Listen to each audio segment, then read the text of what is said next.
Você já parou para pensar como a opinião das outras pessoas, os comentários das outras pessoas podem fazer com que nós sejamos influenciados tanto para o bem quanto para o mal? Na nossa jornada espiritual, nós precisamos estar muito atentos, porque muitas vezes, por não sabermos qual é a nossa identidade em Cristo, qual é o nosso propósito como cristãos no mundo, nós muitas vezes nos deixamos ser influenciados pelas pessoas, pelos comentários das outras pessoas. E o negativo pode nos desanimar, pode nos frustrar, pode nos fazer desviar da rota.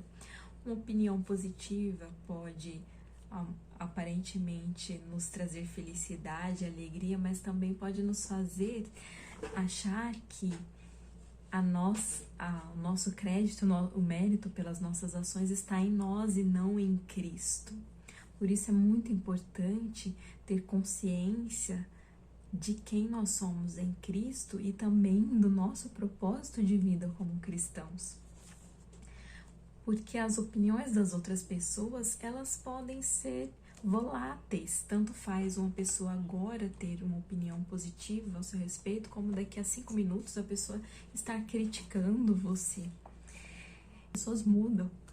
Então, é muito importante nós termos clareza da nossa identidade em Cristo. Uma passagem que retrata muito bem isso está lá em Atos dos Apóstolos, capítulo 28, do versículo 1 ao 10, que relata o naufrágio do navio em que Paulo estava. E eles param numa ilha, os habitantes daquela ilha acolhem eles estão fazendo uma fogueira para se aquecer. Paulo pega alguns gravetos e quando ele pega esses gravetos, uma víbora se amarra na mão dele. E quando isso acontece, os habitantes daquela ilha, os bárbaros, eles vão dizer que Paulo realmente era um homicida.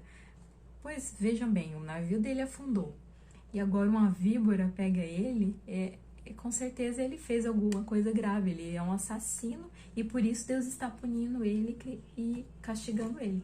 Mas na verdade isso não era a realidade, né? Paulo, aquele naufrágio e o fato deles terem parado seguros numa ilha foi a providência e o livramento de Deus, porque Paulo tinha alertado o comandante daquele navio de que o trajeto era perigoso, era uma época de tempestade, de ventos, e isso poderia acontecer, mas o capitão, ele resolveu mesmo assim, mesmo após os alertas, prosseguir com a viagem. E Deus teve misericórdia daquelas pessoas e poupou a vida delas, permitindo que o navio afundasse, mas que elas fossem salvas em segurança, conseguissem chegar em segurança àquela ilha. Continuando a história, Paulo solta a víbora, sacode a mão, solta a víbora, e ele fica bem. E passado o tempo, as pessoas esperavam que ele ia morrer, mas na verdade ele não sentiu nenhum incômodo e não aconteceu nada.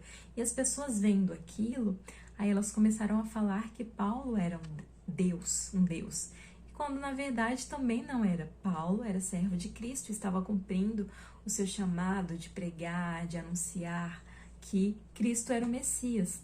Mas nós vemos que as mesmas pessoas que estavam há algum tempo, algumas horas atrás, condenando Paulo, achando que ele era um assassino, são as mesmas pessoas que vão elogiá-lo e falar que ele é um Deus. Imagina se Paulo fosse viver de acordo com a opinião daquelas pessoas.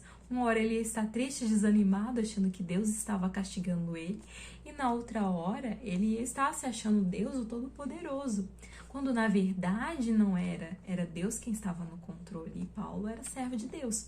Por isso que nós temos que ter clareza de quem Deus é e qual é a sua vontade para a nossa vida.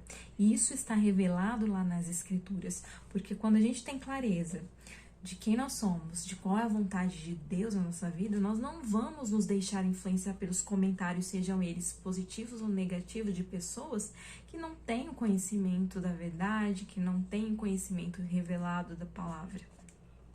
Como cristão, nós precisamos sempre estar em comunhão com Cristo, buscando aperfeiçoar esse relacionamento através da leitura, através da oração, através das disciplinas espirituais. Só assim nós vamos viver a cada dia buscando agradar e ser aprovados por Deus e não pelos homens. Então que fica essa reflexão para nós no dia de hoje. Será que nós estamos vivendo a nossa vida cristã buscando a aprovação dos homens, ou será que nós estamos vivendo sempre buscando a aprovação de Deus?